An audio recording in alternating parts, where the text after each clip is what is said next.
Greetings, Captain Kevin. I come in search of aid against a force so fast and deadly, they are essentially untouchable.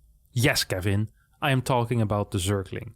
These little buggers are so fast they can only be caught by the one unit you don't want to use against them, the Phoenix.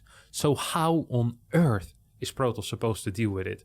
I open Double Stargate Phoenix as I find it easiest to use a consistent and survivable form of harassment to harass.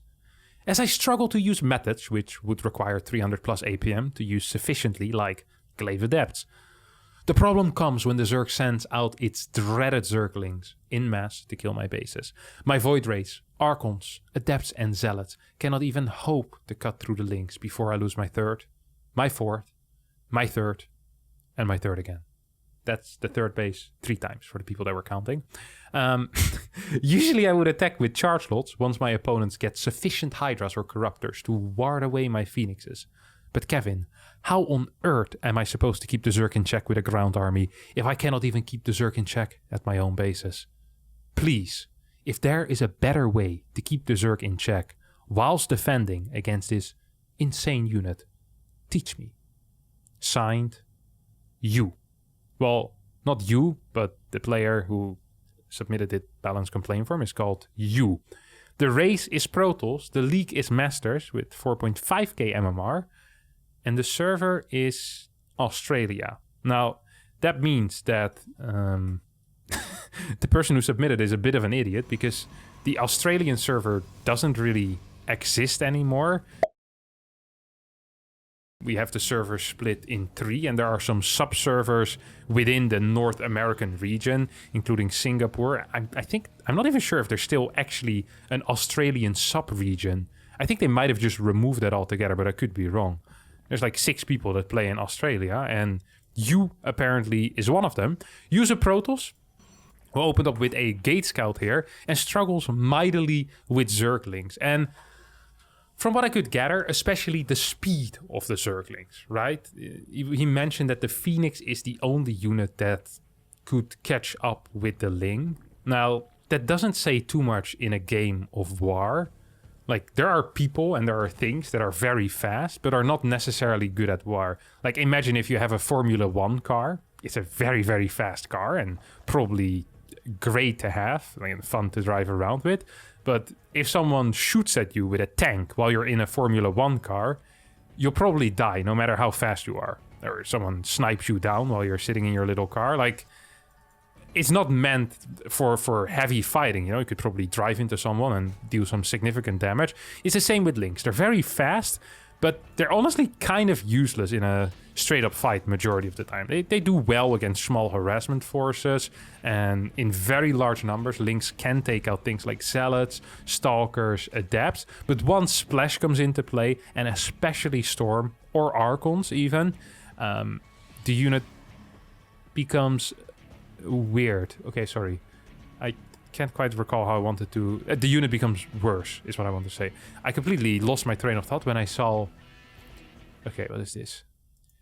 Stargate got built 34 seconds ago. So this is a Stargate pre-warp gate, a very standard build order. Whenever you play Stargate, you want to delay your warp gate. Okay, that is pretty normal. That way you get a faster initial Stargate unit. However, I've never, ever seen a chrono boost on the warp gate afterwards. Like, this either is like some fake or just a terrible build order. Or both a fake and a terrible build order. And the follow-up here makes even less sense because there's not going to be a Stalker. So basically, you're pretending to be doing some type of gate rush or like some gateway-focused rush because you're chroning out the warp gate. Then you don't get a Stalker to deny scouting, and you allow your opponent to see that you build a Stargate. So you just wasted an entire chrono boost. You're the guy at the poker table. You are the guy at the poker table who wears like the big black sunglasses, thinking he's so smart that no one can read me, they can't see my eyes. But in reality, your glasses have a massive reflection and everyone knows exactly what you have. Like, that's what you are, or that's what you is, I guess. It's difficult when someone is called you. It completely messes with your head. Completely messes with it. Anyway, this entire build order so far has been hot garbage. I'm not even entirely sure how it's possible, but despite this being a single Void Ray opener and a single gate expansion, this Nexus still went down at the 4-minute mark rather than at like 345 or 350. I'm not quite sure how that is possible. There must have been something very wrong. There's no worker production, so maybe he missed a couple of workers earlier on, just losing some money. That is a possibility. Why is there no second gas yet? If you're playing double Stargate, like the limiting factor here obviously is going to be gas, so you need to rush out the gas. There's also no worker. The worker cuts are really insane. This is not on purpose, I don't think. I also don't think this gas being so delayed is on purpose. Look at this. Oh, gotta move that back. This also is a bad position. It feels like everything here is being done at a very low speed and improperly. Like just so many small errors here. Not the unit on hold position, the gas too late, the unit's not properly hold positioned between the pylon and the Nexus. I'm not quite sure what this Void Ray was doing, but I guess it was having a little adventure by itself on the other side of the map. So these links by themselves killed 3 workers. They scouted entirely what's going on. They forced an entire mineral line to pull away from mining as well. Like, these links were so insanely worth it. And just even if it was only the scout that they had gotten, this would have been good for the Zerg as well. Especially given the fact that TOS, for whatever reason, just keeps cutting workers out. I'm not entirely sure why this happens. I kind of want to go in first person view here to see what we're focusing on. Like, 135 APM against 326. Okay, so we're focusing on Phoenixes. This weird little attack. This attack is hitting very late with very little. Guess we do get a little bit of drone harassment going here, which is nice. No workers being produced behind this. Loses the Void Ray here. Didn't see it, but I saw the body of the Void Ray actually fall over. And does get a little bit of damage. Now, the funny thing here is, this was good damage, right? You kill, well, okay, it was fine damage. You kill 5 workers, which is nice. But behind this, there was a worker cut at 53 for almost 40 seconds, which is insane. So all the damage that you just did, come on, move once again, out of position. All the damage that you just managed to do and deal to your opponent is now practically worthless because you didn't continue producing. Like the entire thing just, it makes no sense. It's as if you're in a cooking competition and both of you need to bake a cake. And when your opponent isn't paying attention, you freaking smash his cake and just destroy it, completely ruined. And then you look back at your own oven and you realize you've done nothing yet. This is basically this game. Like, you deal a little bit of damage, or a lot of damage maybe even, depending on, what your definition of a lot of damage is. I think 5 workers with 10 Phoenixes is not that much damage yet. But you're just not doing anything yourself. How is it possible that we're 7 minutes and 26 seconds in game and you haven't saturated one of your gases yet on your 3rd base? Mate, I would be considering taking my gases at my 5th at this point.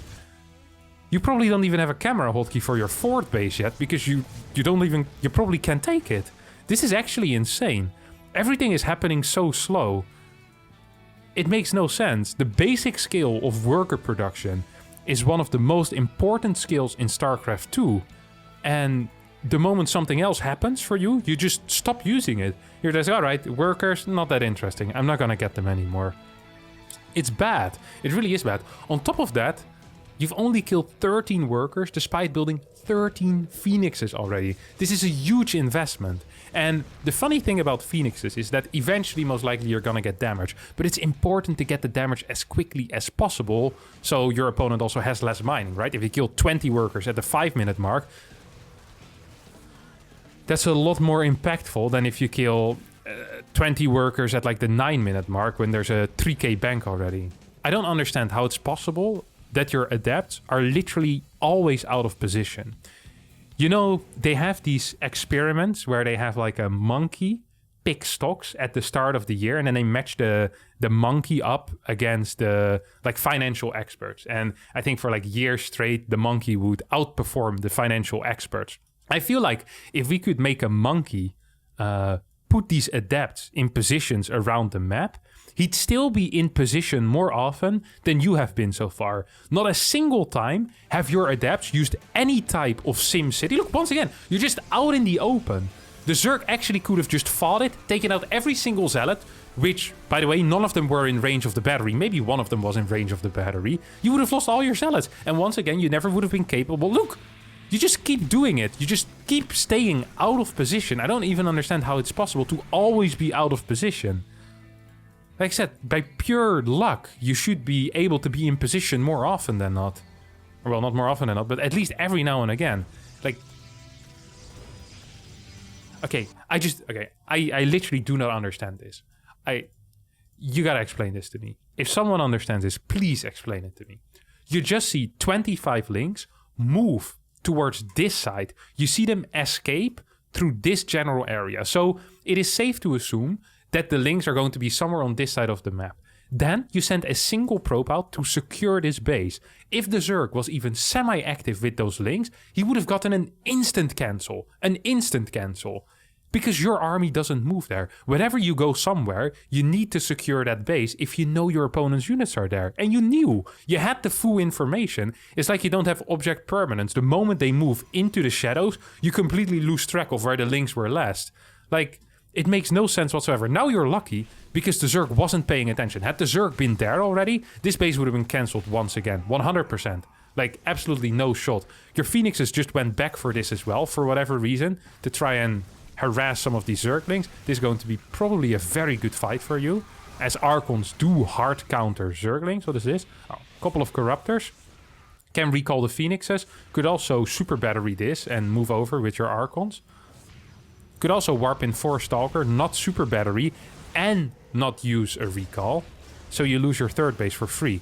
It's a very interesting move, and one that personally I wouldn't have recommended or suggested, but you really are opening my eyes to the possibilities in this game. This is good harassment though. It's a little bit late, but finally you're getting something done. I wish this would have happened, well, 4 minutes earlier, but it is what it is. You're getting a lot of worker kills. Actually are in a pretty decent spot. Once again, you're completely out of position. Just literally always managing to be at the wrong side. There's no base here yet. There is a base here, completely undefended. Links come in. Recall is available, but I doubt it's going to be used. Maybe you doesn't have a hotkey for recall, actually. Like, this is... To me, this entire sequence of events just has been insane. And then to complain about the Archon or the Zealot as a unit that gets countered by the Ling makes no sense. This is almost as if you had a sniper rifle, okay? And your goal is to assassinate someone. But rather than chasing the target that you need to assassinate, you're spying on your neighbor because you're secretly in love with the person that lives next to you. So you're spying them in their backyard pool. Then the target that you're supposed to assassinate gets away, and you start complaining about how bad your sniper rifle is. Well, this is not what a sniper rifle is supposed to be used for, and also you weren't even really trying to fight with it. Like, you're using it as a scope, which is fine. I mean, maybe something beautiful will grow out of your voyeuristic relationship with your neighbor. But honestly, if she ever sees you control stuff like this, I don't think there's any future there. Once again, taking a fort base, completely undefended, it is actually impressive. And is going to just get cancelled again. Does get the cancel down. That's important. Does save a little money. This attack I kind of like, honestly. I think it's a good attack. Archons completely destroy links. If you would have had a couple of extra zealots in front of this, it probably would have been even better. But even now, you're going to be in an okay spot. Like 5 extra zealots just for the tanking power, so your Archons can just shoot more. It really, really helps against links. Okay, lose 1 Archon for free, lose a couple more zealots for free because they're not together with this army. Take out this base. I like the priority setting here right now.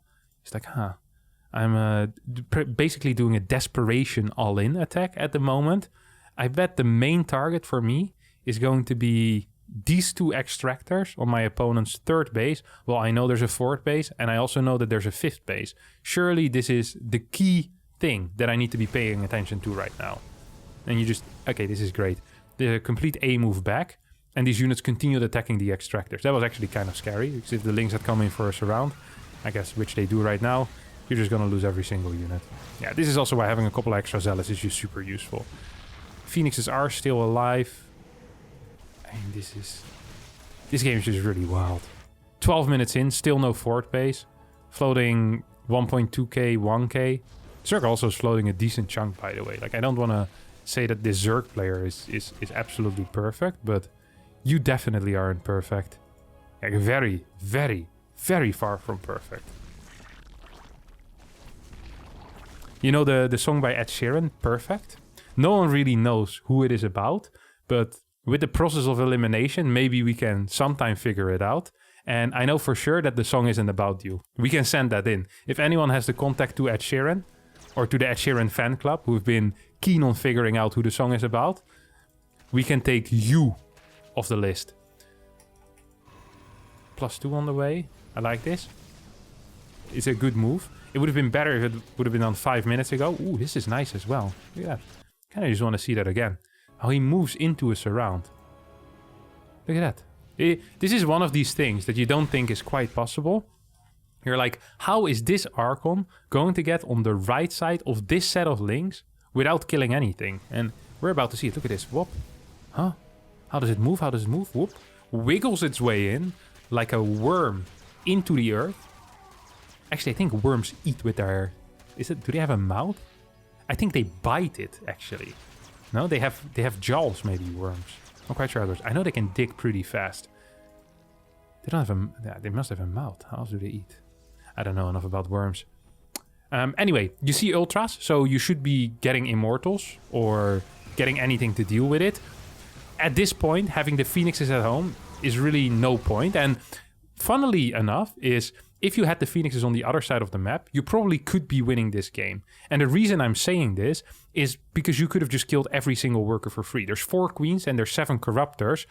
You also have +1. Ooh, there is +2 carapace. I'm pretty sure with 11 Phoenixes and a Void Ray, you're going to be capable of taking out 7 corruptors.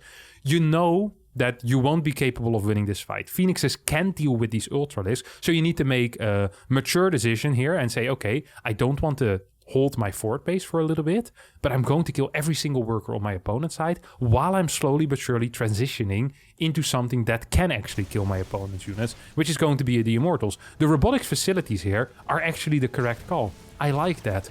The problem is that you have no units left right now. Absolutely none whatsoever. No cancel either. Kind of painful. It feels like the Phoenixes have been harassing so little because every time there is somewhat of a threat on your side of the map, and whether you need the Phoenixes or not doesn't even matter. The moment there's a threat, you just kind of F2 them back, or at least you send them back. I'm not sure if you use F2. I don't think this Adept has moved that much during the game. Yeah, imagine this happening, like, before you lose every single Archon. Also, I think you send out a Zealot run by earlier, despite your opponent being on 3 base, which isn't entirely brilliant. Forgot to mention that. It's important to keep that in your memory as well. All the mistakes. I remember all of them. I mean, at this point, there's like a single Archon. It's hard. Even if you wouldn't have lost the Archons on the right side, it would have been hard. It's going to be even harder if you're not planning on attacking with the Archon. Okay, I do get something done here in the end. Maybe with 3 Archons, could have held. There is a world. There legitimately is a world where if you have 4 Archons in this area and you killed like 30 extra drones, which would have been possible given the energy on your Phoenixes, you have 1 Immortal out and a Void Ray. You defend with your Super Battery at your 3rd. I can see a world where you actually win this game with a Super Battery. That's not this world, apparently. This was a really confusing game. Not only because this is Masters and it didn't look like a Masters game whatsoever from the Protoss side, but also just because the entire complaint made no sense. It's not like he spent the majority of the game chasing links around the map. Majority of the time, what happened was that the army was out of position, there was 0 map vision whatsoever, the unit comp initially was okay, but it just never was there to fight the links. It's just a very weird complaint in my mind, because the speed of the rotations didn't even matter, because majority of the time there were no rotations. It was just an attack on the same spot 3 times in a row and then a rotation. This has way more to do with vision than it has to do with rotational speed, which is the one thing that I guess you were complaining about. I'm not even sure what you're complaining about. Is it that the Zerglings are too strong? Because that definitely wasn't the case here. Every single time you fought with Archons, you destroyed the links. every time you were in position, you held your base extremely easily. The only thing that you could complain about is maybe that it's difficult to get map control if your opponent has this many links, or difficult to keep track of what's happening. You could also just pre-split your army. This is perhaps a foreign concept to you because it requires more than one control group. But if you have 3 Archons in one base and 3 in the other, and you have batteries at both, no amount of links is ever going to get through that. It's simply impossible. Banelings are going to be a necessity, or some type of Roach Ravager. Otherwise, like Ling against batteried Archons, it just doesn't work. It feels like you're complaining about something that wasn't an issue whatsoever. And thus, I can't do anything else but say that you, my friend, suck. And Zerglings are not imbalanced.